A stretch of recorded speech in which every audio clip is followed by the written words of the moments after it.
Hi there, my name is Andrew Brown, and welcome to Carboxylic acid derivatives, description and synthesis. This video will cover the three main carboxylic acid derivatives with which you should be familiar for the MCAT. As we move through amides, esters, and anhydrides, we will see how to name and identify the compounds based on their physical characteristics, and also the synthesis pathways involved in the formation of each. After watching this video, you should be able to answer questions like this one, which asks you to provide the IUPAC name for this nitrogen-containing carboxylic acid derivative. That example molecule we just saw was an amide, and so we'll start our characterization of the carboxylic acid derivatives there. Just to refresh your memory, amides are the class of molecules that basically look like this, with an amide group alpha to the carbonyl. They can be formed by a substitution reaction between a carboxylic acid and an amide, and are named by dropping the oic acid suffix from the parent carboxylic acid's name and just replacing it with amide. To indicate what's going on to the right of the nitrogen atom, you just add N dash followed by the substituent in front of the name. For the amide shown here, the main chain is named pentanamide, and we finish by adding N-ethyl in the front. Before we move on to esters, we should investigate the cyclic amides known as lactams. You are likely to encounter lactams on your MCAT because of their role in antibiotic biochemistry. The first example here, with its four-membered ring, is known as a beta-lactam. This is the group that includes penicillin. The next example, with its five-membered ring, is a gamma-lactam, and the final example, with its six-membered ring, is a delta-lactam. We hope by now that you've picked up on the pattern. The Greek letter that defines each lactam refers to the number of non-carbonyl carbons within the ring. You might call this an N-2 rule. By counting up the number of members in the ring and then subtracting 2, you can derive the Greek letter that denotes the class of lactam. Okay, the next class of carboxylic acid derivatives to explore is the esters.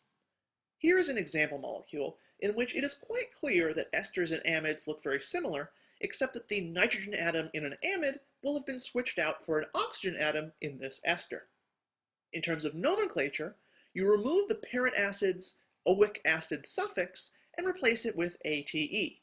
Thus, for the derivative of 2-iodobutanoic acid here, the ester's name becomes 2-iodobutanoate, with the substituent connected to the oxygen added as a prefix. Therefore, the ester's full name is isopropyl 2-iodobutanoate. In addition to naming esters, the MCAT is going to want you to be familiar with how they are produced from carboxylic acids. We'll show you the acid-catalyzed Fischer esterification process here because it is the predominant pathway. This might be familiar to you wine buffs out there. Esterification between organic acids and ethanol contribute to the unique smells and flavors in aged wine. In the first step of the mechanism, catalytic acid in the solution protonates the carbonyl oxygen. This leads to further separation of charge at the carbonyl and increases the favorability of nucleophilic attack at the carbonyl carbon. When the attacking nucleophile is an alcohol, your intermediate will be a geminal diol, like the one shown here. Remember, this is a condensation reaction, and water is a better leaving group than alcohol anyway. So, in the next step, a proton rearranges, and then, when charge redistributes to form the carbonyl, water is kicked off, and the same protonated carbonyl with which we started is produced. From there on, the aprotic ester will be generated, as the extra proton reequilibrates with the acidic medium. Okay, just as we looked at the cyclic versions of amides, we will now investigate the cyclic versions of esters, known as lactones. Lactones will be named in the same fashion as lactams, with a Greek letter prefix, but will also include the name of the precursor acid. Our first example here is a four-membered 3-carbon lactone, and so its name will be beta-propanolactone. The next example is a 5-membered 4-carbon lactone, whose name is gamma-butanolactone. And the final example of a 6-membered 5-carbon lactone is named delta-pentanolactone. In addition to the cyclic esters, esters with long alkyl chains have important biochemical roles. In saponification, These long-chain esters react with hydroxide to yield carboxylate salts. This is most relevant in fatty acid chemistry, where fats, known more specifically as triacylglycerols, react with a hydroxide source, producing free fatty acids, our carboxylate salts, and a molecule of glycerol. Okay, now for the final carboxylic acid derivative we will explore, the anhydride. Anhydrides are the product of a substitution reaction between two carboxylic acids. Naming them is the simplest of all, because you conserve the parent carboxylic acid's name and just substitute the word acid for anhydride. The first example anhydride here is thus named ethanoic anhydride, because it is derived from ethanoic acid. Likewise, the next example anhydride is named propanoic anhydride. Symmetrical anhydrides are relatively easy to identify, because there's only one name to remember. For the mixed anhydrides, however, which are synthesized from two different carboxylic acids, you will have to arrange the names of each parent chain in alphabetical order.